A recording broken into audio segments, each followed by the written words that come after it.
Napadaan ako bigla dito sa paradahan dahil nabalitaan ko coding to. Papasok ako ng 2 to 10 sa trabaho, so mag-cancel na tayo. Meron akong dinalangis ito. Alright, ayan. Siyempre, walang katapos ng Dino Oil. Dino Oil lang ginagamit natin sa lahat ng ating mga motor at saka tricycle and then sasakyan.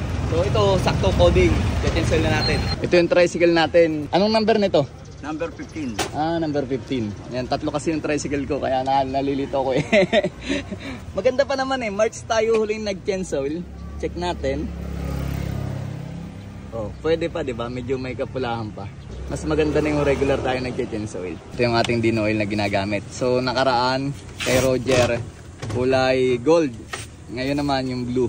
Ito ay improved engine performance ng Dino Oil. Synthetic motorcycle oil to. Yan, silent time na tayo. Okay, ang ating imbudo, improvise ano? Opo, improvise lang yan, sir. Karton. Karton ng politiko, no? Binoto mo ba yan? Hindi, sir. Hindi. Ang binoto ko yung nasa puso ko. So ayan ang ating Dino Oil, oh. Diba? Kulay gold yung mismong pagkalangis niya. Isa yan sa indication na maganda yung klase yung langis. Kita mo naman, araw-araw to, diba?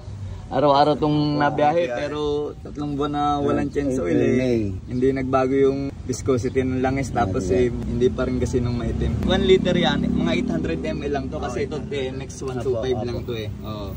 So may tira kang konti. So ayan mga boss, tapos natin change lang ating tricycle. Tatlo ang aking tricycle, bali number 18, ito number 15 at saka yung isa number 9. Yun ang sunod nating change oil. Antayin lang natin na mag-coding para pinaka-rest day yun ng tricycle, hindi na maabala sa biyahe.